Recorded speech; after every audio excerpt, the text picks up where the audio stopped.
మేము తెలంగాణలో మరబ్బాయి ముక్కా సుక్కా లేని నడవదు అని మధ్య బాగింటున్నా ఇన్స్టాగ్రామ్లో.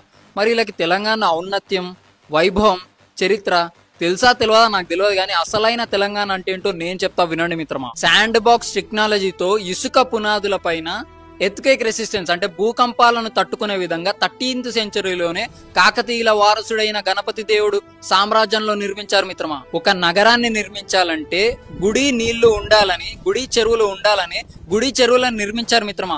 ఈ రోజుకి సుమారుగా 90 ఏళ్లకు పైగా ఆ నీళ్లే ఉపయోగపడుతున్నాయంటే, త్రాగు సాగునీటికి ఉపయోగపడుతున్నాయంటే ఊహించండి వాళ్ళ విజన్ ఎలా ఉందో. ఇక్కడ 13th సెంచరీ, ఇక్కడ 20th సెంచరీ. రామప్ప టెంపుల్ ని యునెస్కో వరల్డ్ హెరిటేజ్ సైట్ గుర్తించింది, కానీ మనం గుర్తించలేకపోతున్నాం మిత్రమా. కాకతీయ వంశస్థులు ప్రోలరాజు, రుద్రదేవ, మహాదేవ, గణపతి దేవ, రుద్రమదేవి, ప్రతాపరుద్రులు పుట్టిన నేల ఇదని గర్వంగా చెప్పు మిత్రమా.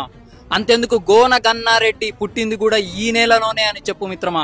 జల్ జంగల్ జమీన్ అనే నినాదంతో నిజాం సర్కార్ కి, బ్రిటిషర్స్ కి ఏకకాలంలో వ్యతిరేకంగా ఉద్యమ విస్ఫోటనంలా ఎగిసిన క్రాంతికార గిరిజన యోధుడు కొమరం భీం పుట్టిన నేల ఇదని గర్వంగా చెప్పు మిత్రమా. భూమి కోసం, భుక్తి కోసం, విముక్తి కోసం కొడవలి పట్టిన వీర వనిత చాకలి ఐలమ్మ గారు పుట్టిన నేల ఇదని గర్వంగా చెప్పు మిత్రమా.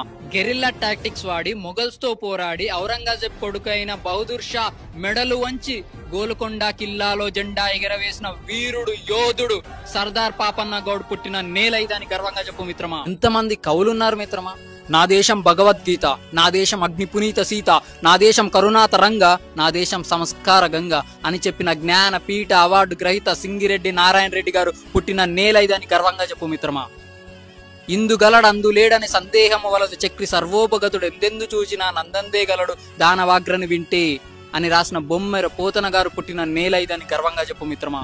నా తెలంగాణ కోటి రతనాల వీణ అని చెప్పిన దాశరథి కృష్ణమాచార్య గారు పుట్టిన నేల ఇదని గర్వంగా చెప్పు మిత్రమా. ఇంకో 4 వారాల్లో దేశం దివాలా తీస్తుందన్న సమయంలో ఆర్థిక సవరణలు చేసి సోషలిస్ట్ ఐడియాలజీ నుంచి క్యాపిటలిస్ట్ ఐడియాలజీగా మార్చి ఆ అధిక పన్నులు తీసేసి మీకు ఫ్రీగా ల్యాండ్ ఇస్తాం, కరెంట్ ఇస్తాం, ట్యాక్స్ కూడా 10-15% కడితే చాలు, కానీ కంపెనీలు పెట్టండి అని ఆహ్వానించి దేశ ఆర్థిక వ్యవస్థని నిలబెట్టిన మాజీ ప్రధాని పివి నరసింహారావు గారు పుట్టిన నేల ఇదని గర్వంగా చెప్పు మిత్రమా. తెలంగాణలో ఎన్ని నదులు, వాగులు, జలపాతాలు ఉన్నాయి. గోదావరి, కృష్ణ, భీమ, మంజీర, డిండి, ప్రాణహిత, తుంగభద్ర, మున్నేరు, పాలేరు, పెనుగంగ, పైర, తాలిపేరు, ఇలా చాలా ఉన్నాయి చెప్పుకుంటూ పోతే. తెలంగాణలో ఎంత ఖనిజ సంపద ఉంది.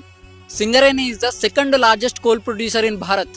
అట్లా గ్రానైట్ ఉంది, లైమ్ స్టోన్ ఉంది, క్రిస్టల్ క్వార్ట్స్ ఉన్నాయి, చాలా ఉన్నాయి ఖనిజాలు. టైం సరిపోక పార్ట్ 2 కూడా చేసాము, stay tune. Last but not least, తెలంగాణలో మరబ్బాయి అనే చెప్పే దాంట్లో ఈ చరిత్ర తాలూకా గర్వంగా అనిపించాలి. ముక్కా సుక్కా లేని నడవదు అనే బలుపు కాదు. జై హింద్.